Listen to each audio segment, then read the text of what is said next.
దేవునిని మనము స్తుతించి ఆరాధించి గొప్ప చేయ బద్దులమై ఉన్నాం. ఈరోజు మన ధ్యానాంశం ఏమిటి అని అంటే, హింసాయుత నేపథ్యంలో లేదా పరిస్థితుల్లో శాంతి. హింసాత్మక పరిస్థితుల్లో శాంతి అంటే అకారణంగా నిష్కారణంగా మన మీద కాలు దువ్వుతూ మనకు కీడు తలపెట్టాలని, మనలను నాశనం చేయాలని, మనలను ఇబ్బంది పెట్టాలని చేస్తున్న అటువంటి పరిస్థితిలో శాంతి కాముకులుగా ఉండడం అన్నమాట ఈరోజు మన ధ్యానాంశం. మానవులుగా ఇది అసాధ్యమైన ప్రక్రియ. మనుషులకు ఇది అసాధ్యం. కానీ యేసు క్రీస్తు నందు విశ్వాసం ఉంచి లేదా దేవుని యందు విశ్వాసం ఉంచి ఆయన ఆత్మ కలిగిన వారికి ఇది చాలా తేలిక. యేసు ప్రభు వారు ఏమన్నారు? నా కాడి సులువైనది, నా కాడి సులువైనది. కాడి అంటే తెలుసుగా, ఏంటిది? ఎడ్ల బండి ఉన్న వాళ్ళందరికీ తెలుసు. ఎడ్ల బండితో మనకందరికీ చూసినాం. బండికి కాడి ఉంటుంది.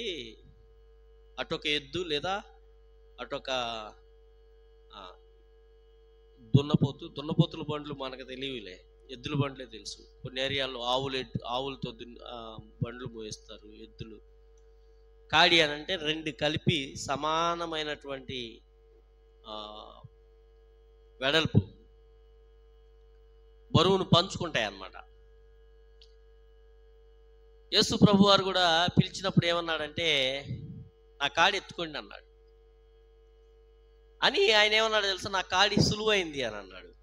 కాడి ఎప్పుడు బరువే, కానీ ఆయన ఏం చెప్పాడంటే నా కాడి సులువైంది. కారణం ఏంటో తెలుసా? ఆయన మోస్తాడు మన పక్షాన. దేవునికి స్తోత్రం. ఆ భారాన్ని లేదా ఆ బాధ్యతను ఆయన షేర్ చేసుకుంటాడు, ఆయన తీసుకుంటాడు. నా కాడి సులువైంది. దేవుని సహాయంతో ఇది చాలా తేలిక. కేస్ స్టడీగా మనకు ఒక ఇద్దరు హింసాత్మక పరిస్థితుల్లో చిక్కుకున్న ఒక ఇద్దరిని గూర్చి బైబిల్లో మనకి ఇవ్వబడింది. చదువుకున్నాం మొదటి పాఠంగా. సమూయేలు మొదటి గ్రంథంలో 24వ అధ్యాయంలో మీ ఇద్దరికి బాగా మనందరికి బాగా పరిచయమైన పేర్లే అవి, సౌలు, దావీదు. నేపథ్యం గురించి చెప్తాను నేను, బ్యాక్గ్రౌండ్. మీ అందరికి తెలుసు కదా, అబ్రహాం అనేటువంటి ఒక వ్యక్తిని ఎన్నుకొని దేవుడు ఇజ్రాయేలు జనాంగంగా తయారు చేశాడు. ఒక వ్యక్తిని ఒక కుటుంబంగా చేసి, ఆ కుటుంబాన్ని అనేక జనాంగాలుగా చేసి, ఆ జనాంగాన్ని ఒక దేశంగా చేశాడు. ఆ దేశాన్ని ఏలడానికి నేనే మిమ్మల్ని ఏలుబడి చేస్తానని దేవాది దేవుడే వాళ్ళని ఏలుబడి చేసేవాడు. న్యాయాధిపతుల ద్వారా ఏలుబడి చేస్తున్న కాలక్రమంలో ఇజ్రాయేలీలందరూ దేవుని మీద తిరుగుబాటు చేశారు. ఏమిటి వాళ్ళు చేసిన తిరుగుబాటు అంటే, మాకు ఎటు చూసినా రాజే ఉన్నాడు. ఐగుప్తీలకు చూడు రాజు ఉన్నాడు, మోయాబీలకు చూడు రాజు ఉన్నాడు, అమ్మోనీలకు చూడు రాజు ఉన్నాడు, ఏ దేశం వారికి చూసినా రాజు ఉన్నాడు, మాకు రాజు లేడు. మాకు కూడా రాజు కావాలి సమూయేలు అని అడిగితే సమూయేలు ఏడ్చేస్తాడు, దుఃఖపడిపోతాడు. ఎందుకనంటే సమూయేలు ఆత్మపూర్ణుడై ఉన్నాడు. వారు ధిక్కరిస్తుంది ఎవరిని? దేవుణ్ణి, సమూయేలుని కాదు.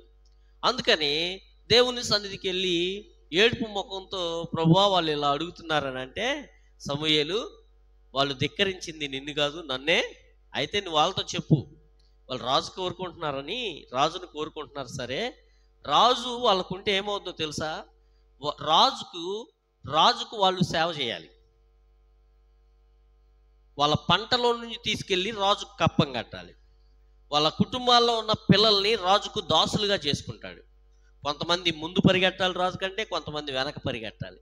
కాబట్టి ఈ పరిస్థితులన్నీ ఉంటాయి. వాళ్ళకి వెళ్ళి చెప్పు, వివరించి చెప్పు అని అంటే సమూయేలు వచ్చి వాళ్ళందరినీ పోగు చేసి, బాబు రాజు కావాలని కోరుకుంటున్నారు, సరే రాజు అంటే ఏమనుకుంటున్నారు, రాజుకి మీరు దాసత్వం చేయాలి, రాజు ఏ నిర్ణయం తీసుకుంటే దానికి జైహో అని మీరు పలకాలి, అతడు మిమ్మల్ని ఏలుబడి చేస్తాడు, మీ ధాన్యాన్ని తీసుకుంటాడు, మీరు పండించిన పంట పొలాల నుండి పన్ను విధిస్తాడు, ఇలాగా మిమ్మల్ని మీ మీద ఆధిపత్యం చెలాయిస్తాడు అని అంటే, అయినా పర్లేదు మాకు రాజు కావాలని కోరుకున్నారు.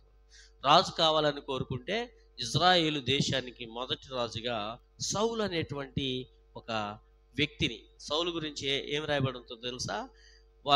10 మందిలో నిలబడ్డాడు అనుకో, 10 మంది కూడా భుజాల వరకు వస్తారంట ఆయనకి, అంత ఎత్తరి. అటువంటి సౌల్ని దేవుడు ఏర్పాటు చేసుకొని ఇజ్రాయేల్ దేశానికి మొదటి రాజుగా చేశాడు. చేసి సౌలుతో ఏమన్నాడు తెలుసా? నేనేం చెప్తే అది నువ్వు చేయాలి బాబు, నేను నా ప్రజలు నీకు అప్పగిస్తున్నాను, నా ప్రజలకు నువ్వేం చేయాలో నేను చెప్తాను, ఎలా ప్రవర్తించాలో చెప్తాను, ఆ ప్రకారం నువ్వు జీవిస్తే నేను నీకు తోడై ఉంటాను అని అన్నాడు. ఓకే అన్నాడు. అలాగే సౌలు దేవుని మాట విన్నంత కాలం సూపర్, దేశం సూపర్, ఆయన సూపర్. అయితే సౌలు ఏం చేశాడు తెలుసా? దేవుణ్ణి తీసి పక్కన పెట్టేశాడు, దేవుని మాట అలక్ష్యం చేశాడు. దేవుని మాట విననందున దేవుని ఆత్మ సౌల్లో నుండి వేరైపోయింది. సౌల్లో దేవుడు లేడిక. సౌలు దేవుని సంబంధిగా లేడు, దేవుణ్ణి విడిచిపెట్టిన వాడిగా ఉన్నాడు. దేవుడు సౌలుని విడిచిపెట్టేశాడు. విడిచిపెట్టేసి ఇజ్రాయెల్ దేశానికి ఒక రాజుని సెలెక్ట్ చేసుకున్నాడు. ఎవరైనా? దావీదు. దావీదు బ్యాక్గ్రౌండ్ ఏంటి? గొర్రెల కాపరి. గొర్రెల కాపరి. చూడండి, మనం ఏదన్నా ఎంపిక చేయాలి అని అంటే చాలా హంగులు ఆర్భాటాలు చూస్తాం. కానీ దేవుని ఎంపిక ఎలా ఉందంటే, ఆ రోజున సౌలుని ఎంపిక చేసినప్పుడు సౌలు ఒక పిరికివాడిగా వెళ్ళిపోయి సామాన్లో దాక్కున్నవాడిగా ఉన్నాడు. ఈరోజు దావీదుని ఎంపిక చేస్తే దావీదు తన కుటుంబం వారే దావీదుని అసలు ఒక సైనికుడిగా కూడా గుర్తించలా. ఎలాగ చెప్పగలం? సమూయేలు కబురెట్టాడు యెష్షయికి, నీ కుమారులను నీ కుటుంబం వారందరినీ ఉంచు, దేవుడు నీ కుటుంబంలో నుండి ఒక వ్యక్తిని ఎంపిక చేసుకున్నాడు, నేను వస్తున్నాను పలానా రోజు అంటే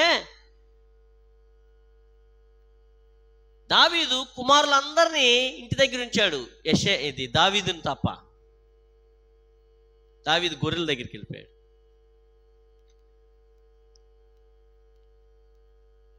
సమూయేలు ఆ పిల్లలందరినీ, తన కుమారులు యెషయా కుమారులందరినీ చూసిన తర్వాత ఇతనా అని అంటే, కాదు ఇంకొకడు ఉన్నాడు అని అంటే, ఎవడన్నా ఉన్నాడా? నీకు ఇంకా ఉన్నాడు కడగొట్టేవాడు, వాడు గొర్రెల దగ్గర ఉన్నాడు, పిలిపించువాడు. పిలిస్తే ఇతన్నే నేను అభిషేకించిందని దేవుడు సమూయేలు ద్వారా దావీదును ఇజ్రాయెల్ దేశంగా అభిషేకించాడు. చప్పట్లు కొట్టండి. అభిషేకించిన తర్వాత దేవుడు నన్ను రాజుని చేశాడు, సౌలు నువ్వు పక్కకు తప్పుకో అని అనలేదు. గొర్రెలు కాసుకుంటున్నాడు, తన టైం కొరకు ఎదురు చూస్తున్నాడు. దేవుడు ఏ టైంనైతే ఇవ్వబోతున్నాడో ఆ టైంని కొరకు ఎదురు చూస్తున్నాడు. మీకు తెలిసిందే కదా, ఇజ్రాయెల్ దేశం ఫిలిస్తీన్ల మీదకి యుద్ధానికి వెళ్ళింది.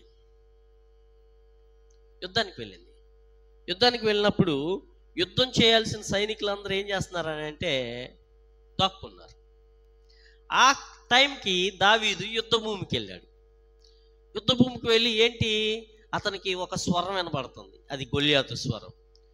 ఆ స్వరం ఏమంటుందంటే, అరే పిరికి పందల్లారా, రండిరా, మీలో ఒక్కడు కూడా మొనగాడు లేడా, మగాడు లేరా, మేము దేవుని పిల్లలం దేవుని బిడ్డలం అని చెప్పుకుంటారు కదరా, ఏర్రా మీ పని, మీ దేవుడేడి, రండి, దమ్మున్నోడు ఎవడో నాతో పోరాటం చేయడానికి రండి అని ప్రగల్భాలు పలుకుతున్నాడు.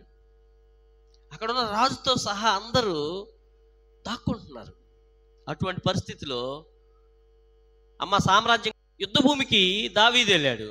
దావీదు వెళ్తే అందరూ దాక్కుంటున్నారు. దాక్కున్న సమయంలో దావీదుకు రోషం వచ్చింది.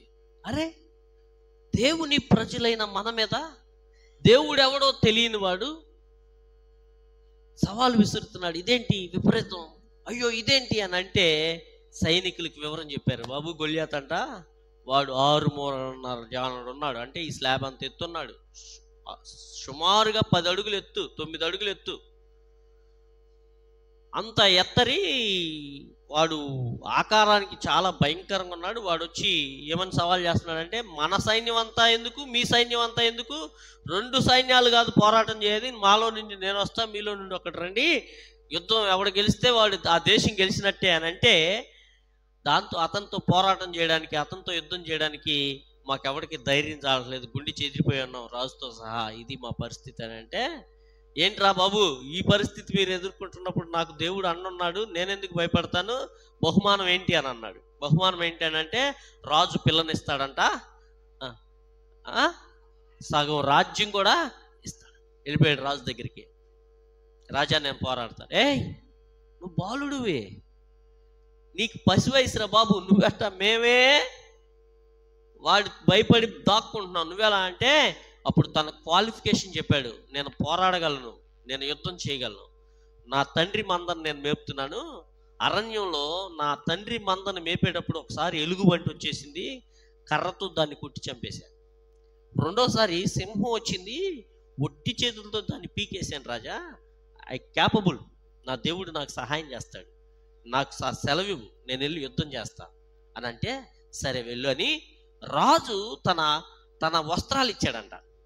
యుద్ధ వస్త్రాలు ఉంటాయి కదా, హెల్మెట్, మరి డాలు, ఈటె, కత్తి, ఇవన్నీ ఉంటాయి కదా, అవన్నీ ఇచ్చేస్తే వేసుకొని చూస్తే తనకి అసౌకర్యంగా ఉందంట. అన్ని తీసేసి కర్ర, తన దగ్గర ఉన్నటువంటి ఒడిసెలా పట్టుకొని రాళ్ళు 5 ఏరుకొని వెళ్ళిపోయాడంట. దావీదు మీదకి వెళ్తుంటే, గొల్యాతు మీదకి వెళ్తుంటే, గొల్యాతు ఆశ్చర్యపోయాడు. రే, నేను కుక్కను అనుకున్నావేంట్రా, నా మీద కర్ర అట్టుకొని వచ్చేస్తున్నావు, నువ్వు ఏంట్రా, నీ పరిస్థితి ఏంటంటే, అరే బాబు, పోరాడేది నేను కాదు, యుద్ధం చేసేది నేను కాదు, నా యెహోవాయే, నా దేవుడే, ఊరికే నేను నిలబడతా, యుద్ధం ఎవరిది అని ఆ రోజున ఇశ్రాయేలీయులకు ప్రతిష్టాత్మకమైన విజయాన్ని అందించినటువంటి ఒక వ్యక్తి దావీదు.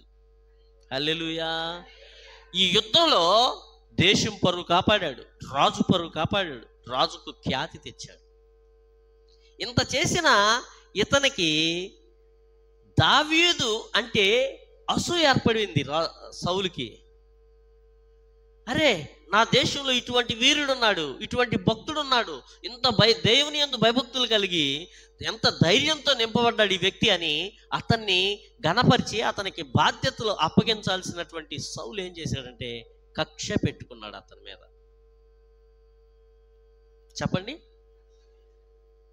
దీన్ని ఏమంటామంటే మేలుకు కీడు. మేలు చేసిన వాడికి కీడు చేయడు. ఎందుకు ఇలా తయారయ్యాడు సౌలు చెప్పగలరా? అదే, దావీదు ఫేమ్ పెరిగిపోయింది. దావీదుని జనులు దావీదు గురించి ఎక్కువ చెప్పుకుంటున్నారు రాజు గురించి కంటే. He lost God spirit. అతడు దేవుని ఆత్మను కోల్పోయాడు. దేవుని ఆత్మను కోల్పోయాడు. నేను చెప్పాను, మీకు గుర్తుందా? మంచిగా మనం బ్రతకాలి అని అంటే ఎవరి సహాయం కావాలి? మనకు మనంగా ఏ మంచి చేయలేం. దేవుని ఆత్మ సౌలుని విడిచిపెట్టేసింది. దేవుని ఆత్మ సౌలుని విడిచిపెట్టేశాడు. దేవుని ఆత్మతో నడపబడకపోతే ఇంకా ఎవరితో నడపబడతాడు? దురాత్మే. కాబట్టి మనం ప్రతిరోజు ఒక ప్రార్థన చేసుకోవాలి. మనం ఏంటో తెలుసా? మనకు తెలియకుండా మనం అపరాధాలు చేస్తే, ప్రభువా మా అపరాధాలను క్షమించని పశ్చాత్తాపడాలి. మన పాపాలను మనం ఒప్పుకోవాలి. అండ్ దెన్ రెండవదిగా మనం ఏం చేయాలంటే, నీ ఆత్మతో నన్ను నింపు. చెప్పండి గట్టిగా, అందరు చెప్పండి. దేవుని ఆత్మతో నింపబడడం అంటే గట్టి గట్టిగా గెంతులు వేయడమో, భాషలు మాట్లాడడమో, లేదా అద్భుతాలు చేయడమో, ఆశ్చర్య కార్యాలు చేయడమో కాదు. దేవుడు కోరుకున్నట్లుగా జీవితాన్ని లీడ్ చేయడమే దేవుడి ఆత్మ మనకు సహాయం చేసే మంచి పని అన్నమాట. మేలైన పని, ప్రాముఖ్యమైన పని. దేవుని ఆత్మ సౌలుని విడిచిపెట్టేసి అప్పుడు ఇతడు ఏం చేస్తున్నాడు తెలుసా? ఇక్కడికి వచ్చేద్దాం. ఇక సమూయేలు మొదటి గ్రంథం 24వ అధ్యాయంలోకి వద్దాం. చూడండి, ఇది బ్యాక్గ్రౌండ్. ఈ బ్యాక్గ్రౌండ్లో దావీదును చాలా చక్కగా చూసుకోవాల్సినటువంటి ఈ దురాత్మతో నింపబడిన సౌలు అనేవాడు ఏం చేస్తున్నాడంటే, చూడండి మొదటి వచ్చిన, సౌలు ఫిలిష్తీయులను తరుముట మాని, అంటే తన శత్రువుల మీద యుద్ధం సాధించేశాడు. శత్రువు మీద పోరాటం మానేశాడు. అసలు పోరాడితే ఎవరితో? శత్రువుతో. పోరాటం ముగించేశాడు, ఆపేశాడు. ఫిలిష్తీయులను తరుముట మాని దావీదు ఎన్గెది అరణ్యమందున్నాడని అతనికి వర్తమానము వచ్చింది. ఎన్గెది అనేది ఒక అరణ్యం. 2015లో నేనును పాస్టర్ గారు వెళ్ళాం, ఇజ్రాయెల్ దేశం వెళ్ళాం. ఈ దావీదు దాక్కున్న ఎన్గెది అరణ్యం చూసాం. ఎలా ఉంటుందో తెలుసా? సహజంగా ఉన్నటువంటి గుహలు ఉంటాయి, ఇలాగా చిన్న చిన్న గుహలు, కొన్ని పెద్ద పెద్దవి ఉంటాయి, కొన్ని చిన్న గుహలు ఉంటాయి. కొండ మేకలు ఉంటాయి, కొండ మేకలు. ఆ కొండ మేకలు ఆ ఎన్గెది అరణ్యం నిండా అయ్యే, ఎట్టి చూసినా అవే. ఈ కొండ మేకలకి ఏముంటాయంటే కొమ్ములు, జింక కొమ్ములు ఉన్నట్లుగా, చిల్లలుగా కొమ్ములకి చిల్లలు ఉన్నట్లుగా పెద్ద పెద్ద కొమ్ములు ఉంటాయి. ఆ అడవి మేక కొమ్మునే బోర ఊతారు కదా, ఇజ్రాయేలీలు బోర ఊతారు. ఆ బోర దాని కొమ్మేనమాట. ఈ అరణ్యం ఎలా ఉంటుందంటే చాలా ఎత్తుగా ఉంటుంది, ఇలా స్లోప్గా. అటువంటి అరణ్యంలో దాక్కున్నాడని, అరణ్యం అంటే కొండ, అది కొండలో చాలా గుహలు ఉంటాయి. ఈ అరణ్యంలో దాక్కున్నాడని సౌలుకు వర్తమానం తెలిసిందంట. తెలిసి దావీదును తరమడానికి బయలుదేరాడు. అప్పుడు సౌలు ఇజ్రాయేలీలందరిలో నుండి 3000 మందిని ఏర్పరచుకొని వచ్చి కొండ మేకలకు వాసములకు శిలాపర్వతముల మీద దావీదును అతని జనులను వెదకుటికై బయలుదేరాను. మార్గముననున్న గొర్రెల దొడ్లకు అతడు రాగా అక్కడ గుహ ఒకటి కనబడింది. అందులో సౌలు శంఖ నివర్తికి పోగా, తిరిగి అలసిపోయాడు పాపం సౌలు. అలసిపోయి ఆ 3000 మందితో అన్నాడు, నాకు రెస్ట్ కావాలరా అన్నాడు. నేను కొంచెంసేపు రెస్ట్ తీసుకుంటాను అన్నాడు. ఉన్న గుహల్లో మంచి గుహ చూపించి, ఈ గుహలో బాగుంటుంది రాజా అని చెప్పినట్టున్నారు. సౌలు ఆ గుహలోకి వెళ్ళి కాసేపు రెస్ట్ తీసుకోవడానికని గుహలోకి వెళ్ళాడు. మీకు ఈ అనుభవం ఉండే ఉంటుంది. మనం మంచి ఎండలో లోపలికి వచ్చామనుకో, ఇంటి లోపల లైట్ ఒక్కడ కూడా వేసి లేదు, ఇల్లంతా ఎలా ఉంటుంది? ఎందుకని?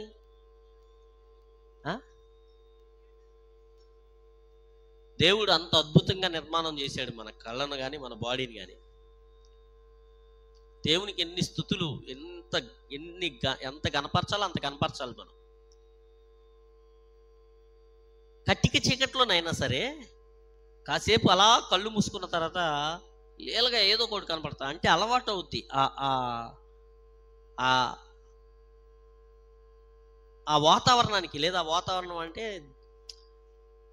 ఆ చీకటికి అలవాటు ఒక్కసారి కనపడదు, కొంచెం టైం తీసుకున్న తర్వాత కనపడుతుంది. అలాగే ఇప్పుడు ఈ గుహలోకి వెళ్ళేటప్పటికి ఆ గుహలో ఆల్రెడీ దావీదు అండ్ టీం ఉన్నారు. అది చాలా పెద్ద గుహ అయి ఉంటుంది.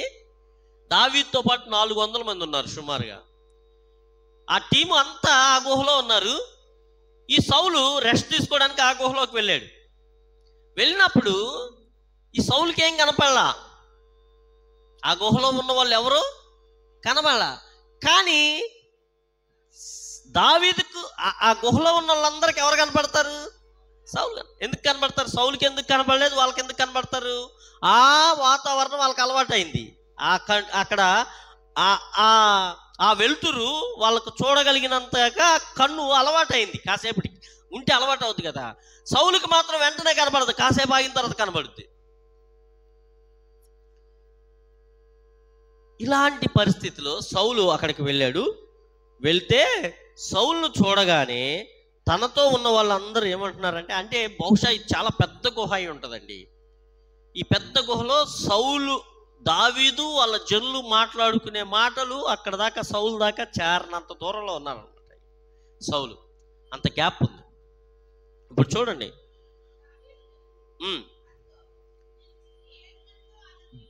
దావీదు జనులు అంటే దావీదుతో కూడా ఉన్న జనులు ఏమంటున్నారు తెలుసా? ఏమని చెప్తున్నారు తెలుసా? దావీదుని నీవు అతనికి చేయునట్లు నీ శత్రువుని నీ చేతికి అప్పగింతునని యెహోవా నీతో చెప్పిన దినము వచ్చెనని అతనితో అనగా. మీరు ఇక్కడ మనం కొంచెం సేపు ఆగి ఆలోచించాలి. సౌలు ఎవరిని చంపడానికి వెతుకుతున్నాడు? దావీదు దగ్గరికి సౌలు వచ్చాడు. దావీదుతో ఉన్న వారందరూ ఏమన్నారు తెలుసా? ఇదిగో దేవుడు నీతో నీ శత్రువు నీకు అప్పచెప్తాను అన్నాడు, చూసావా? ఆ వాగ్దానం నెరవేరిన రోజు ఇదే. అప్పగించాడు, ఎల్లు నీ శత్రువుని చంపి పగ తీర్చుకో. అక్కడున్న 400 మంది ఏమని చెప్పారండి? సౌలును చంపమని చెప్పారు. చెప్పండి అందరూ. ఇది శోధన సమయం. ఉదాహరణకి మీకు అర్థమయ్యేలా చెప్పడానికి నేను ప్రయత్నం చేస్తా. మీరు డ్వాక్రా డబ్బులు కట్టాలి, నెలకు ఒకసారేగా. డ్వాక్రా డబ్బులు కట్టేది నెలకు ఒకసారేగా. ఎంత కట్టాలి? నెలకి ఎంత కట్టాలి? అదే, నువ్వెంత కడుతున్నావు? నీ కుటుంబం లేదుగా. ఎంత కడుతున్నావు? 7,000. ఎంత కడుతున్నావు? 5,000. ఒకళ్ళు 7,000, ఒకళ్ళు 5,000. సరే, ఒక 3,000 అనుకుందాం. అప్పుడే డ్వాక్రా ప్రారంభించిన వాళ్ళు ఒక 3,000 లోన్ అనుకుందాం. పాపం మర్చిపోయారు వాళ్ళు. ఆ నెల డ్వాక్రా కోసం సిద్ధపరచడం మర్చిపోయారు. డబ్బులు లేవు. డ్వాక్రా కట్టడం లేట్ అయితే ఊరుకుంటారా? అసలు గుంపులుగా పెట్టింది ఎందుకు అనుకుంటున్నారు? బ్యాంక్ కూడా వచ్చి పోట్లాడడం మన మీద. ఈ గ్రూపులో ఎవడన్నా కట్టడం లేట్ అయితే ఎవరు పోట్లాడతారు? సిగ్గు ఎగ్గున్న వాళ్ళు ఏం చేస్తారు తెలుసా? అమ్మో మాట అంటారని ఒకరోజు ముందే కట్టేస్తారు. అసలు అవేమీ లేని వాళ్ళు, ఎవడేం మాట్లాడుకుంటే నాకేంటన్న వాళ్ళు ఏం చేస్తారు? అన్నీ వదిలేసి కూర్చుంటారు. అయితే పాపం ఒక భక్తి పర్రాలు ఉంది. ఓ భక్తి పర్రాలకి ఆ నెల 3,000 కట్టాలి. డ్వాక్రా డబ్బులు లేవు. అన్నయ్యని అడిగింది లేవన్నాడు, తమ్ముడిని అడిగింది లేవన్నాడు, అక్కని అడిగింది లేవంది, చెల్లిని అడిగింది లేవంది, పక్కింటి వాళ్ళని అడిగింది లేవన్నాడు. చెప్పరే లేవన్నారు. ఎట్టి చూసినా లేవు. దేవుని దగ్గరికి వచ్చి ఏడవడం మొదలెట్టింది. దేవా సహాయం చేయి ప్రభువా, నేను పడలేను నాయనా, వాళ్ళ మాటలు పడలేను నాయనా, సహాయం చేయ్యా, నాకు అసలు ఏం తోచట్లేదయ్యా, సహాయం చేయ్యా అని ఏడ్చింది. ఏడ్చేచ్చి ఇక్కడికే మన చర్చిలోకి వచ్చి ఏడ్చి బయటికి వెళ్ళింది. బయటికి వెళ్ళగానే 500 రూపాయల నోట్లు, 3,000కి ఎన్ని నోట్లు ఉంటాయి? 6 నోట్లు తలతలా మెరుస్తున్నాయి. ఎవరో లేరు, ఎటు చూసినా. లెక్కేసుకుంటే ఎన్ని ఉన్నాయి? 6 నోట్లు ఉన్నాయి. ఆహా, ఎంత మంచి దేవుడు నాయన. అక్కని అడిగాను ఇవ్వలేదు, తమ్ముడిని అడిగాను లేవంది, ఎవరిని అడిగినా నీ దగ్గరికి వచ్చాను నాన్న. డాడీ ఎంత మంచి దేవుడు, స్తోత్రం. వచ్చే ఆదివారం సాక్ష్యం చెప్పుకుంటానని ఈ 6 నోట్లు తీసుకొని వెళ్ళి ఏం చేసింది? డోక్రా కట్టేసింది. ఇప్పుడు చెప్పండి మీరు, న్యాయమేనా? న్యాయమే మాత్రం కాదు. అది మనది. నీది కానిది ఏది నువ్వు ఆశించకూడదు. నీ పొరుగు వానిది ఏది. ఎవరో పాపం మనకులాగా డ్వాక్రా కట్టడానికి తీసుకెళ్తున్న డబ్బులు అజాగ్రత్తతో నిర్లక్ష్యంగా పట్టుకున్నందున, సరిగా దాచిపెట్టనందున ఇవేమయ్యాయి? పడిపోయాయి.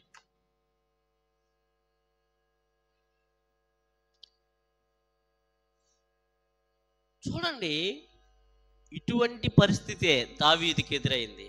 దావీదుతో కూడా ఉన్న వాళ్ళందరూ ఏమంటున్నారంటే, దేవుడే సౌలు నీకు అప్పగించాడు, నువ్వు వేసేయి, చంపేయి చంపేయి అని అన్నారు.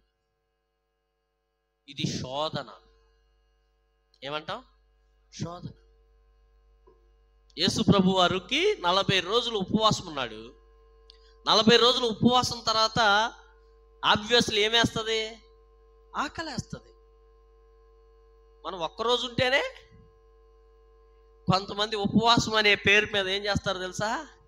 డజన్ సపోటాలు, డజన్ అరటికాయలు, 1 డజన్ గారెలు, 1 గ్లాసుడు పాలు ఈ తాగేసి కనమండి వాళ్ళందరికి పైగా ఏం చెప్తారు? ఉపవాసం ఉపవాసం.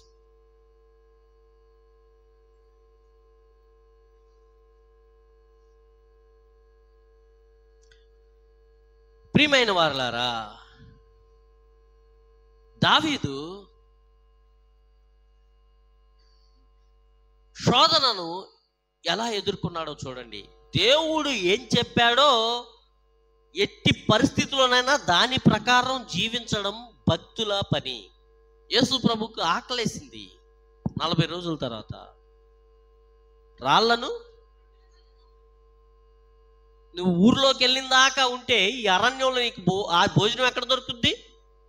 నువ్వు ఆ షాప్కి వెళ్ళి లేదా ఊర్లోకి వెళ్ళి భోజనం చేయాలంటే నీకు ఆకలి అయిపోద్ది. నువ్వేం చేసుకోవాలి? రాళ్ళని. అప్పుడు యేసు ప్రభు ఏమన్నాడు అంటే, యేసు ప్రభు రాళ్ళను రొట్టిగా చేసుకోగలడు. ఆహారం కొరకు ఒక అద్భుతం చేసుకోగలడు. ఇది ఉపయోగించుకో, నీకోసం ఉపయోగించుకో అని అంటే సాతాను శోధిస్తే ఆ శోధనలో ప్రభువు పడలేదు. దేవునికి స్తోత్రం, దేవునికి స్తోత్రం. అలాగే ఈ దావీదు తన చుట్టూ ఉన్నటువంటి జనాంగం, దేవుడే నీకు నీ శత్రువుని అప్పగించాడు, చంపే అని అంటే ఆ శోధనలో దావీదు పడిపోలేదు. అతనికి ఏం గుర్తొచ్చిందో తెలుసా? ధర్మశాస్త్రం గుర్తొచ్చింది, దేవుని వాక్యం గుర్తొచ్చింది. దేవుని వాక్యంలో ఏ రాయబడిందో తెలుసా? నీ అధికారిని నిందించవద్దు. ఏమనుంది? నిందించవద్దే అని రాయబడి ఉంటే నేను ఎలాగూ చంపగలను. అది ఇక్కడ అభిషేకం అనే మాట పట్టుకొని పాస్టర్ గారులు సంఘాన్ని దడిపిస్తూ ఉంటారు. అభిషేకం ఉన్నోడిని ఏమన్నా అంటే జాగ్రత్త, మసి అయిపోతారు, మటాష్ అయిపోతారు, శాపగ్రస్తులు అయిపోతారు అని అంటారు. వాస్తవమే. అయితే పాస్టర్ గారు ఒక్కడే అభిషిక్తుడు కాదు. తర్వాత మాట మీరు చెప్పాలి. యేసునందు విశ్వాసం ఉంచిన ప్రతి ఒక్కడు అభిషిక్తుడే. దేవునికి స్తోత్రం. మళ్ళీ చెప్పండి. హల్లెలూయా కాదు,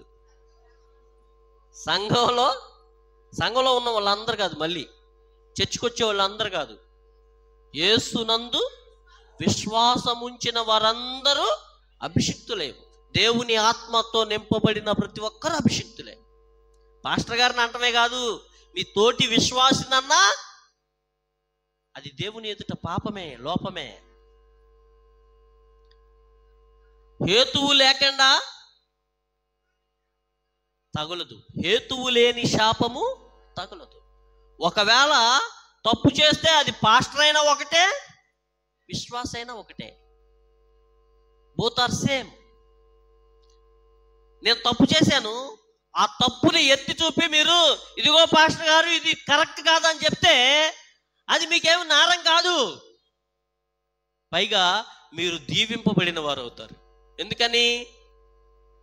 దేవుని ఎదుట సిగ్గుపడనక్కరలేని వానిగా ఉండాలంట. మనం సిగ్గుపడనక్కర్లేని వారిగా అంటే దేవుని నామానికి అవమానం తెచ్చే పరిస్థితి దాపురించినప్పుడు వాడు పాస్టర్ అయినా లేదా ఇంకా ఎక్కువ వాడైనా తక్కువ వాడైనా ఎవరినైనా సరే, బాబు ఇది తప్పు అని సున్నితంగా చెప్పాలి. మనం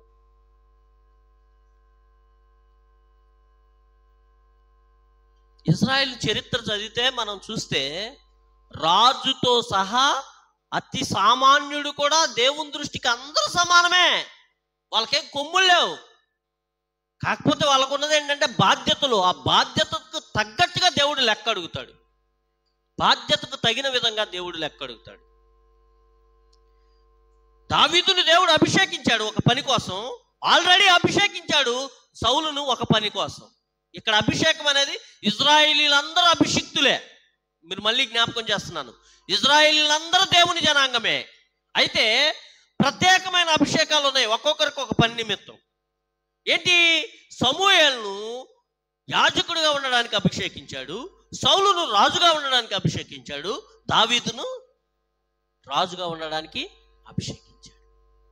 ఈ అభిషేకం అనంటే ఒక పని నిమిత్తం డెడికేట్ చేయడం అన్నమాట.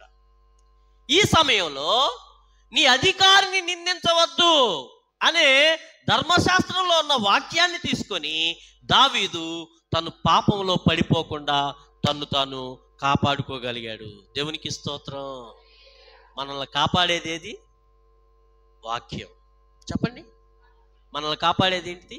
వాక్యం. వాక్యం. 400 మంది దేవుడు నీకు అప్పగించాడు చంపేయనంటే దావీదు దేని ప్రకారం చేయడానికి ఇష్టపడ్డాడు? దేని ప్రకారం జీవించాలి మనం? అందరు చెప్పండి. వాక్యం. వాక్యం మన ముందు ఉండాలి. వాక్యాన్ని ముందు పెట్టుకొని బ్రతకాలి. వాక్యాన్ని ముందు పెట్టుకొని ఆలోచించాలి. వాక్యంతో మనల్ని మనం సరి చేసుకోవాలి, సరి చూసుకోవాలి.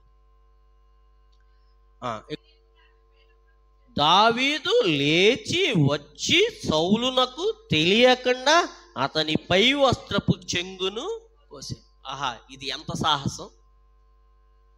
ఒక మనిషిని కత్తితో పొడవడం తేలిక, ఆ మనిషికి ఉన్నటువంటి వస్త్రాన్ని కట్ చేయడం తేలిక. ఏది తేలిక? ఏది కష్టమైన పని? లేదా ఇలా అడుగుతాను, ఇంకా ఈ ప్రశ్న తిప్పి అడుగుతున్నా. ఒక మనిషి వస్త్రాన్ని కొయ్యడం తేలికైన పనా, చంపడం తేలికైన పనా?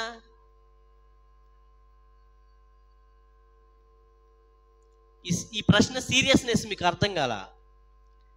వస్త్రాన్ని పట్టుకొని శత్రువు కత్తి పట్టుకొని తిరుగుతున్నాడు చంపడానికి.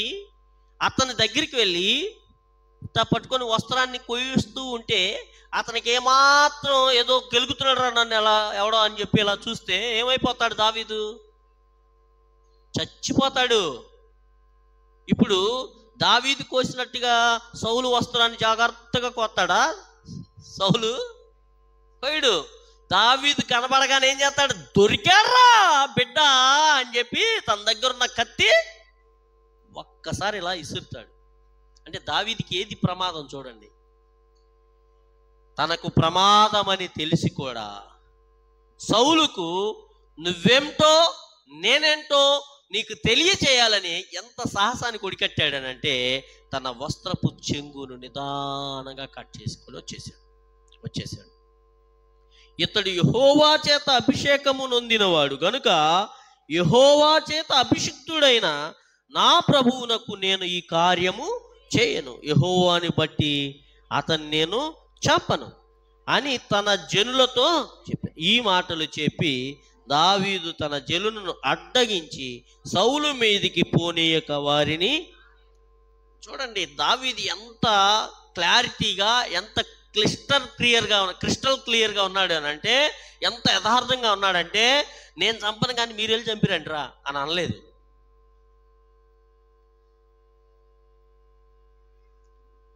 సౌలు మీదకి వెళ్తున్న మేము చంపుతామని కాలు దువ్వుతున్నటువంటి సమాజానికి అడ్డుకట్ట వేసేసాడు. వాళ్ళందరిని ఆపేశాడు. వద్దన్నానా, ఆగిపోండి. ఎంత పర్ఫెక్ట్గా దేవుని వాక్యాన్ని చూడండి. దేవుడు పై రూపమును చూడడు, అంతరంగాన్ని చూస్తాడు. దావీదుకి అది బాగా తెలుసు. అందుకే పైకి భక్తుల్లాగా ఉండి మీరు ఎలాంట్రా అంటలేదు, ఏసేంట్రా వాడిని అంటలేదు. తను ఆ పని చేయలేదు, తన వారిని కూడా చేయనీయలేదు, ఆపేశాడు. ఎంత యథార్థంగా ఉందో చూడండి అతని మనస్సు. ఈ మాటలు చెప్పి దావీదు తన జనులను అడ్డగించి సౌలు మీదికి పోనీక వారిని ఆపాడు. తరువాత సౌలు లేచి గుహలో నుండి బయలు వెళ్ళి మార్గమున పోయాను. అప్పుడు దావీదు లేచి గుహలో నుండి బయలు వెళ్ళి, నా ఏలినవాడా రాజా. ఎంత మర్యాదగా పిలుస్తున్నాడు చూడండి అని సౌలు వెనుక నుండి సౌలుని కేకవేయగా సౌలు వెనకకు చూచెను. దావీదు నేల సాష్టాంగపడి నమస్కారం చేసి, ఏమాత్రం గౌరవం తగ్గలేదు సౌలు మీద. తన చంపడానికి వెంటాడుతున్నప్పటికీ సౌలు మీద దావీదుకు నా రాజు అనేటువంటి గౌరవం ఏమాత్రం తగ్గలేదు. దావీదు నేల సాష్టాంగపడి నమస్కారం చేసి సౌలుతో ఇట్లను, దావీదు నీకు కీడు చేయనుద్దేశించున్నాడని జనులు చెప్పిన మాటలు నీవెందుకు వినుచున్నావు?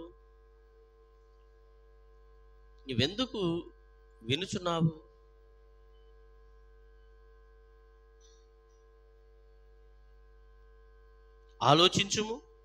ఈ దినమున యెహోవా నిన్ను ఎలాగు గుహలో నా చేతికి అప్పగించునో అది నీకు కండ్లారా చూచితివే. కొందరు నిన్ను చంపుమని నాతో చెప్పినను నేను నీ యందు కనికరించి, ఇతడు యెహోవా చేత అభిషేకము నొందినవాడు గనుక నా ఏలిన వాణ్ణి చంపనని నేను చెప్పాను. నా తండ్రి చూడుము, ఇదిగో చూడుము, నిన్ను చంపక నీ వస్త్రపు చెంగు మాత్రమే కోసి తిని గనుక నా వలన నీకు కీడి ఎంత మాత్రమును రాదనియు, నాలో తప్పిదము ఎంత మాత్రము లేదనియు నీవు తెలుసుకునవచ్చు. నీ విషయమై నేను ఏ పాపము చేయని వాడనై ఉండగా నీవు నా ప్రాణము తీయవలనని నన్ను తరుముచున్నావు. నీకును నాకును మధ్య యెహోవా న్యాయము తీర్చును. యెహోవా నా విషయమై పగ తీర్చును గాని నేను నిన్ను చంపను. ఆహా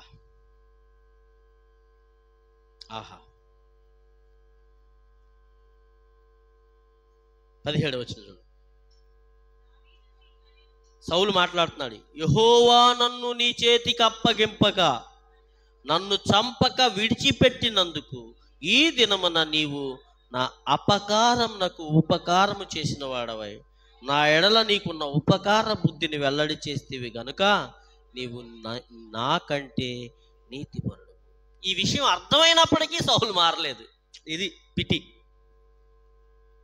ఈ విషయంలో అతనికి అంత క్లారిటీ వచ్చినా కానీ సౌలు మనసు మార్చుకోలేదు.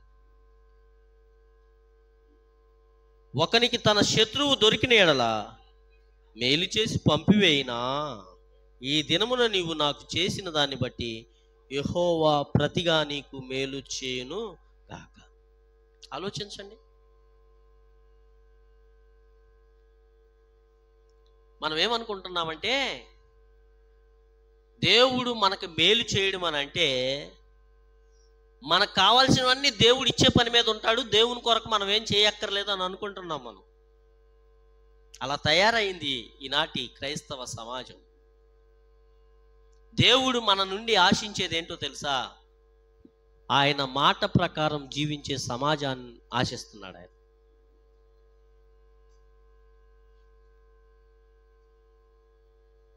దావీదుని ఎందుకు ప్రియుడు అన్నాడు దేవుడు? బైబిల్లో దావీదుని గురించి దేవుడిచ్చిన సాక్ష్యం ఏంటంటే, నీవు నాకు ప్రియుడవు. ఎందుకు ప్రియుడు అంటున్నాడు దావీదుని? మాట ప్రకారం జీవించినందున. అది దావీదులో లోపాలు ఉన్నాయి,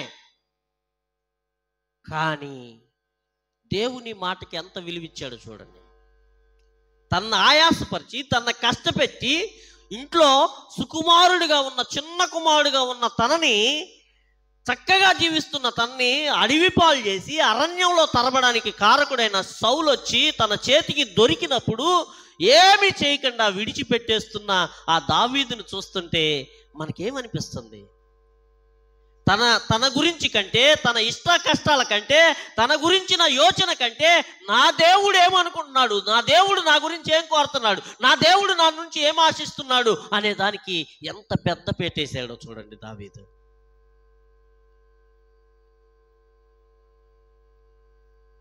ఎంత పెద్ద పెట్టేశాడు చూడండి.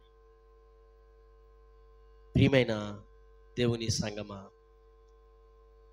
హింసాయుత పరిస్థితుల్లో శాంతి అంట. హింసాయుత పరిస్థితుల్లో శాంతి అంటే మన జీవితాలలో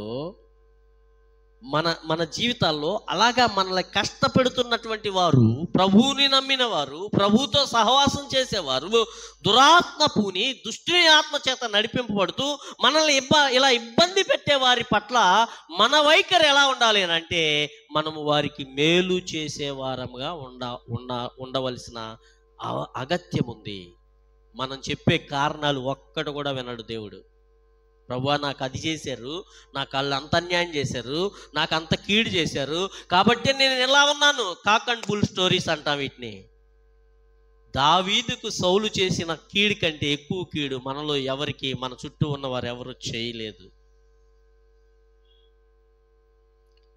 అంత కీడు చేసిన సౌలును దావీదు క్షమించి అతనికి హాని చేపట్టకుండా అతన్ని క్షేమం కోరుకున్నాడు. పైగా ఏమంటాడు తెలుసా?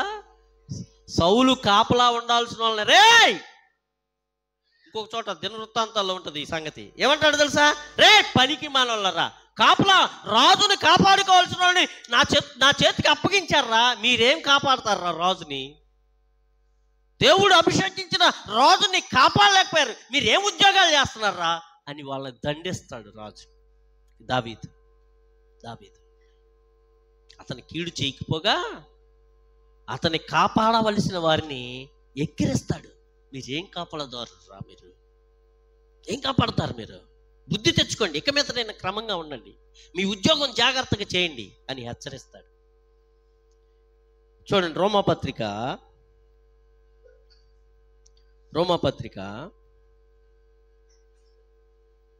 14వ వచనం దగ్గర నుంచి 12వ అధ్యాయం 14వ వచనం. ఇప్పుడు మన దగ్గరికి వద్దాం. మనమందరం కూడా దావీదు స్థానంలో ఉండవలసి, దావీదు ఎలా ప్రవర్తించాడో, దావీదు ఎలాగా దేవుని బిడ్డగా ఎలా జీవించాడో అటువంటి గుణలక్షణాలు ప్రభువారు మన నుండి కోరుతున్నాడు. చూడండి 14వ వచనం. మిమ్మును హింసించు వారిని దీవించుడి. హల్లెలూయా.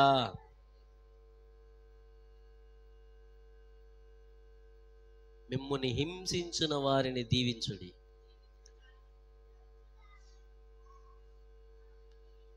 చదవండి ఆ మాట అందరూ గట్టిగా.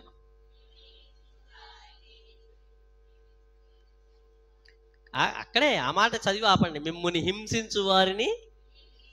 మనం ఏం చేస్తున్నాం? వాళ్ళు మనల్ని హింసించకపోయినా శపిస్తున్నాం.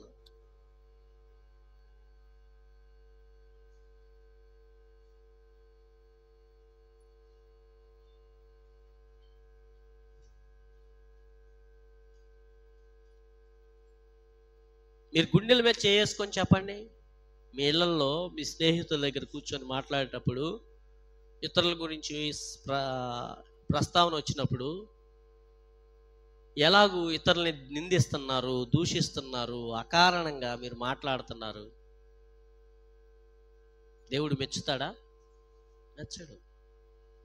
మన భక్తి దేనిగా ఉండాలి?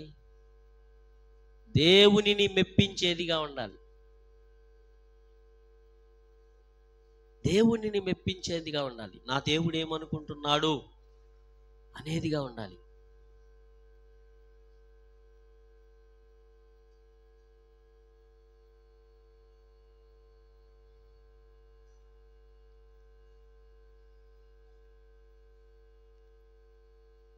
దీవించుడి కానీ శపింపవద్దు.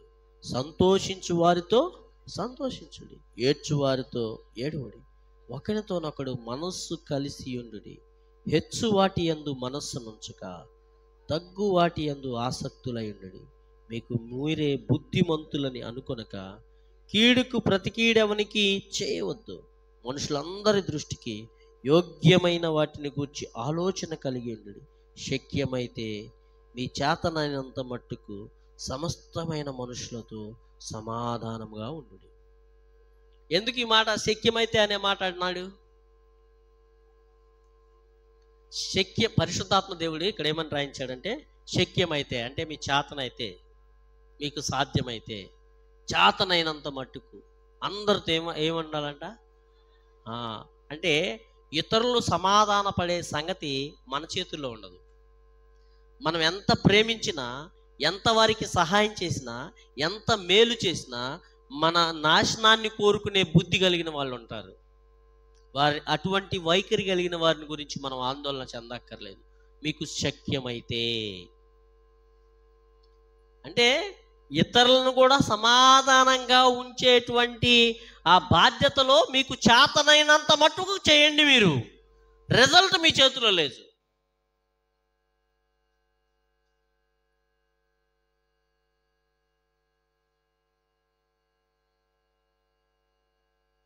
నా జీవితంలో జరిగిన అనేకమైన సంఘటనలు ఉన్నాయి. సమాధానాన్ని మనం వెంటాడుతున్నప్పుడు వారు సమాధాన పడకపోగా మన గురించి వాళ్ళు తప్పుడు ప్రచారం చేసేటువంటి విధానంలో కలిగినటువంటి వ్యక్తులు ఎంతమంది ఉంటారు. అవి పట్టించుకోకూడదు. మనం శక్యమైతే మీ చేతనైనంత మట్టుకు మీరేం చేయాలి? అందరితో సమాధానంగా, అది మన పని.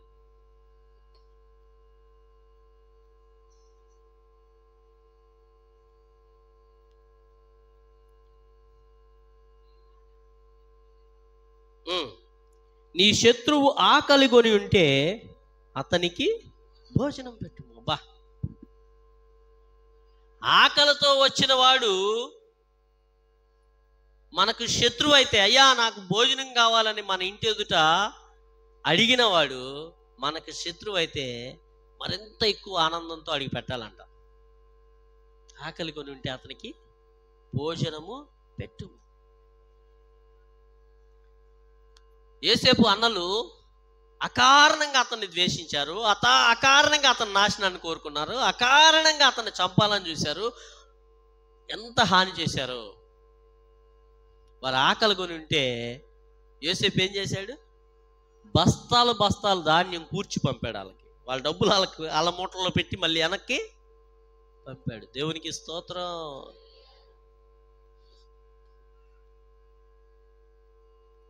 దేవుని మాటలు నిత్యము నిలిచి ఉండేవండి. ఈ మాటల ప్రకారం మన జీవితాలను దిద్దుకోవడానికి ఇష్టపడితే మన దేవుడు మన ద్వారా అద్భుతాలు జరిగిస్తాడు. హల్లెలూయా చెప్పరే. దావీదు ఆఫ్టర్ ఆల్ గొర్రెల కాపరి. ఆఫ్టర్ ఆల్, ఈ మాట చాలాసార్లు ఆడతాం. ఆఫ్టర్ ఆల్ వాడెంత, వాడి బతికెంత. అవును, దావీదు కూడా ఆఫ్టర్ ఆలే. బట్ ఒక ఘనమైన వాడిగా, ఒక అద్భుతమైనటువంటి ప్రపంచం మొత్తం కీర్తించేవాడిగా ఎలా మలచబడ్డాడో తెలుసా? దేవుని మాటకు పెద్దపీట వేశాడు. దేవుని మాటను తన హృదయంలో పెట్టుకున్నాడు. దేవుని మాటను నెరవేర్చడానికి ఎంత క్లిష్టమైన పరిస్థితినైనా, ఎంత కష్టమైనా, అది ప్రజలందరూ ఆశ్చర్యపోయే రీతిగా, అనవసరంగా వీడి కోసం మనం యుద్ధం చేస్తుంటే, వీడి కోసం మనం ఇల్లు వాటిని వదిలిపెట్టి ఇతని పక్షాన్ని ఉంటే ఇతను తీసుకొని వెళ్ళి సౌలుకి మేలు చేస్తున్నాడు రా అని ఎన్ని అనుకొని ఉంటారో అతనితో కూడా ఉన్న వాళ్ళు ఆ రోజున. అనరా? అంటారు. నీకోసం మా భార్య పిల్లల్ని వదిలిపెట్టి అడవిలో ఉంటే శత్రు నీ చేతికి దొరికితే అని చంపకుండా వదిలేసి అని ఎన్ని మాటలను ఉంటారు ఆ రోజున. కానీ దావీదు ఆ మాటలు ఏవి పట్టించుకోలే. తన సృష్టికర్త, తన దేవుడు, తన యజమాని, తనను సృజించిన వాడు తన నుండి ఏమి ఆశిస్తున్నాడో అది చేయడానికే సంతోష హృదయాన్ని కలిగి ఉన్నాడు. ప్రభు మనతో కూడా ఈ మాట చెప్తున్నాడు. ఈ రోమాపత్రిక 12వ అధ్యాయము 1వ వచనంలో ఏముంది అక్కడ? కాబట్టి అనే దానికి రోమాపత్రికను మనం ధ్యానం చేసాం కదా. ఏంటి అంతకుముందు యేసు ప్రభు ఏం చెప్పాడో, మనం ఏమై ఉన్నామో, యేసు ప్రభు ఏం చేశాడో, సువార్త మనల్ని ఎలా రక్షించిందో, దేవుడు మన కొరకు చేయాల్సింది చేసి ముగించి మనల్ని పరిశుద్ధులుగా ప్రకటించి, ఇప్పుడు మీరు పరిశుద్ధులు కాబట్టి మీరు మీ ఇష్టానుసారంగా జీవించకుండా ఇదిగో నా మాట చొప్పున జీవించండి. హింసాయుతకమైన పరిస్థితుల్లో, మీ కుటుంబాలలో, మీ బంధువర్గంలో, మీ చుట్టూ ఉండే పరిస్థితుల్లో, మీ ఉద్యోగ స్థలాలలో మీరేముండాలంటే, మిమ్మును వాళ్ళు ఎంత హింసిస్తున్నా సరే మీరేం చేయాలి? శాంతి కాముకులుగా ఉండాలి. శాంతి కాముకులుగా ఉండాలి. చెప్పండి, గట్టిగా చెప్పండి. ఎలా ఉండమంటే, దావీదు చుట్టూ ఉన్నవారు చెప్పినట్లుగా నీ దగ్గరికి వచ్చి, అబ్బా నీ గురించి ఇట్ట అంటున్నారబ్బా, వాళ్ళు ఇట్ట అంటున్నారబ్బా, అవును దాని పని చెప్తా నేను అని చెంగులు బిగించుకోకూడదు. మీరు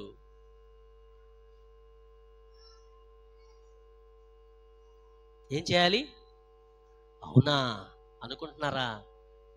నేను నమ్మిన దేవుడు నాకు ఇలా చెప్పాడబ్బా, క్షమించమని క్షమించేస్తా. నేను ఆరాధిస్తున్న దేవుడు నన్ను ఇలా చెప్పాడబ్బా, శత్రువుని ప్రేమించమని. ఈరోజు నేను మాంసం కూర తెచ్చుకున్నా, సగం దానికి ఇస్తున్నా, నన్ను తిట్టిన దానికి తీసుకెళ్ళి ఇవ్వు.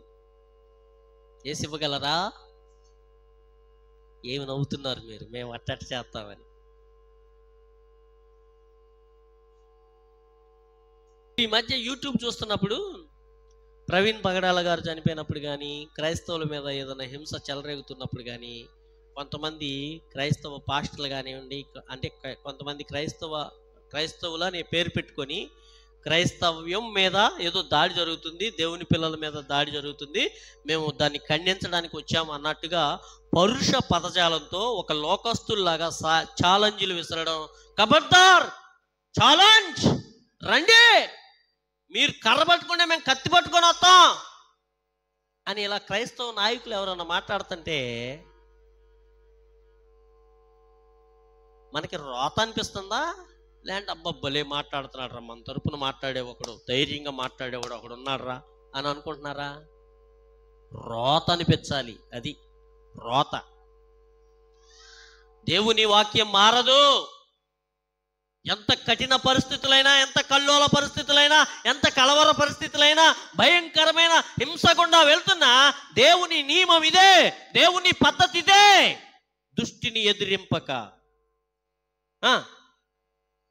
నిన్ను కుడి చెంప మీద కొట్టిన వాడిని ఎడమ వైపునకు, ఎడమ చెంప మీద కూడా కొట్టుమని తిప్పుము. ఎవడైనా నీ మీద వ్యాజ్యము చేసి నీ అంగీ తీసుకొని కోరిన ఎడల వానికి నీ పై వస్త్రం కూడా, ఒకడు 1 మైలు దూరము రమ్మని నిన్ను బలవంతం చేయగా వానితో కూడా నిన్ను అడుగు ప్రతి వానికి ఇమ్ము.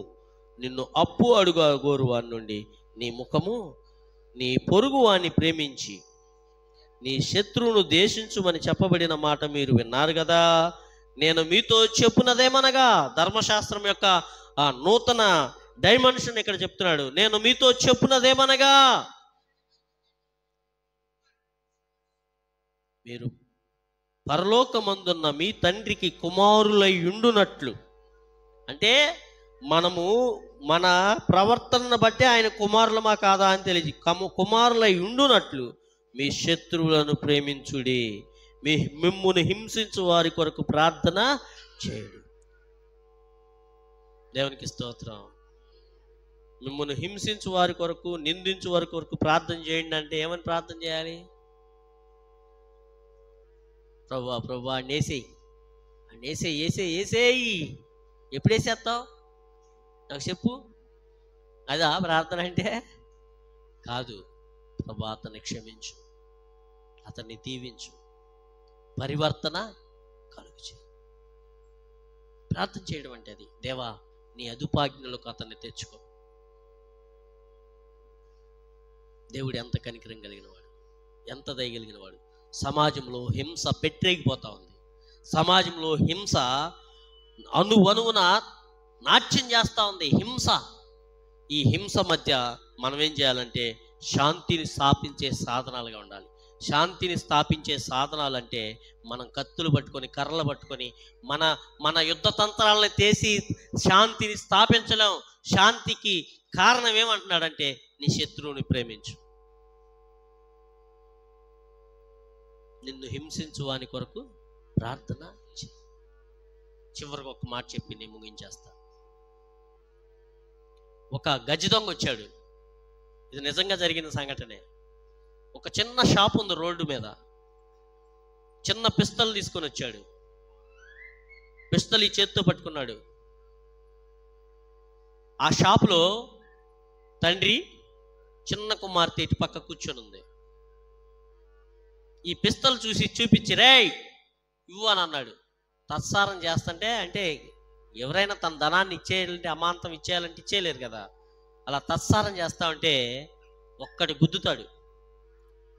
గుద్దితే ఇక అతడు అన్ని తీసి ఇచ్చేస్తూ ఉంటాడు. ఒంటి మీద ఉన్నాయి, గల్లాలో ఉన్నాయి, అన్నీ తీసి ఇచ్చేస్తూ ఉంటాడు. ఈ టైంలో తన పాప ఏం చేస్తుంటో తెలుసా? లాలిపాప్ చీకుతూ ఉంటుంది. తన డాడీని కొడుతున్నా అతనికి ఏం చేస్తుందో తెలుసా? లాలిపాప్ ఇస్తుంది. తినే లాలిపాప్, ఇదిగో తాతయ్య తీసుకో అన్నట్టుగా ఆ లాలిపాప్ ఇస్తుంది. ఆ లాలిపాప్ ఇచ్చే ఆ పాపను చూసి ఏం చేశాడు తెలుసా? క్రూరుడై తన డాడీని కొడుతున్న ఆ వ్యక్తి అదంతా ఆపేసి దోచుకున్నాయన్నీ తిరిగి ఇచ్చేసి ఆ పాపకి ముద్దు పెట్టి, ఏమర్థమైంది దీనిలో మనకి? ప్రేమలో ఎంత శక్తి ఉందో చూడండి. ప్రేమ ఏం చేస్తుందో తెలుసా? ఎంత కఠినలైన లొంగదీస్తుంది. ప్రేమ ఏం చేస్తుందో తెలుసా? ఎంత భయంకరమైన పరిస్థితి గుండా వెళ్తున్న వారినైనా సరి అయిన మార్గంలోని తీసుకొస్తుంది ప్రేమ. కాబట్టి మన చుట్టూ ఉన్న మీ కుటుంబాల్లో హింసాత్మక పరిస్థితులు ఉన్నాయా అంటే, మీ సంబంధ బాంధవ్యాల మధ్య ఏదన్నా అడ్డుగోడలు ఉన్నాయా? Start your love. మీ ప్రేమను ప్రారంభించండి. ఈ రోజునే మీ ప్రేమను చూపించండి. మీ ప్రేమతో ఈ యొక్క ఆ కుళ్ళిన ఆ సంబంధాలను రిపేర్ చేసుకోండి. వాళ్ళతో నాకేంటి, వీళ్ళతో నాకేంటి అనే మాటలు మాట్లాడకూడదు. దేవుని పిల్లలమైన మనం అందరి కొరకు బ్రతకాలి. హల్లెలూయా. అందరి నిమిత్తము మనము సమాధాన పడే వరంగా ఉండాలి. హింసాత్మకమైన పరిస్థితులు బాగు చేసేవారమై ఉండాలి. ఒకవేళ సంఘంలో ఏదైనా సమస్య ఉంటే ఆ సమస్య నీ మాటల వల్ల ఏమవ్వాలంటే సరి అవ్వాలి. అంతేగాని నీ మాటలు ఆ సమస్యని పెద్దవి చేసేవిగా ఉండకూడదు. నువ్వు ఎవరి ప్రతినిధిగా ఉన్నప్పుడు? సాతాను ప్రతినిధిగా ఉన్నట్టు.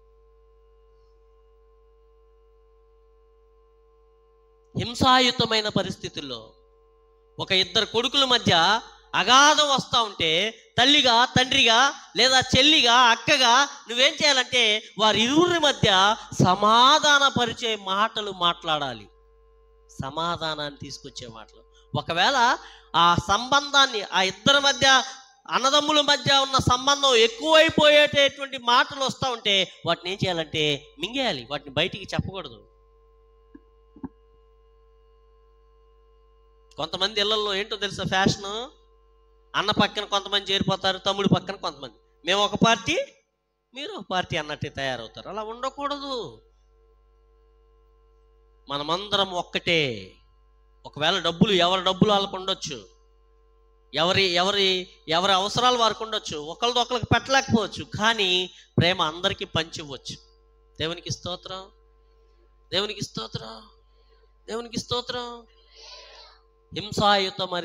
హింసాయుతమైన నేపథ్యంలో శాంతి.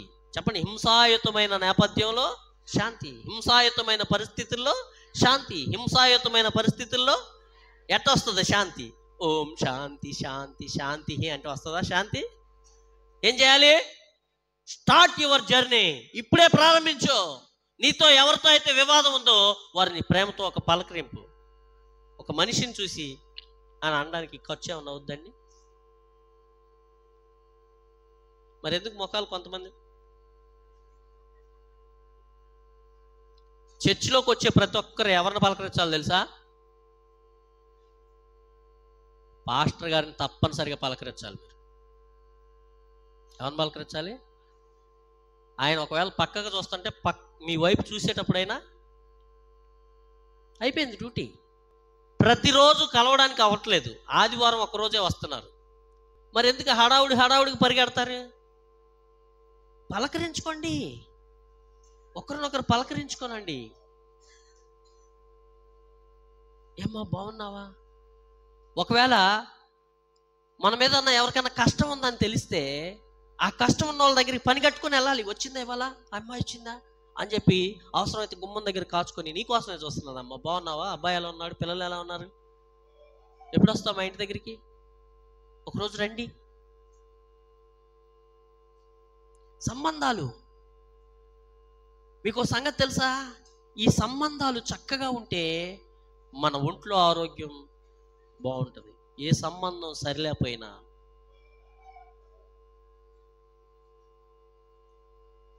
మా ఆవిడ నేను పోట్లాడుకున్నాం అనుకో,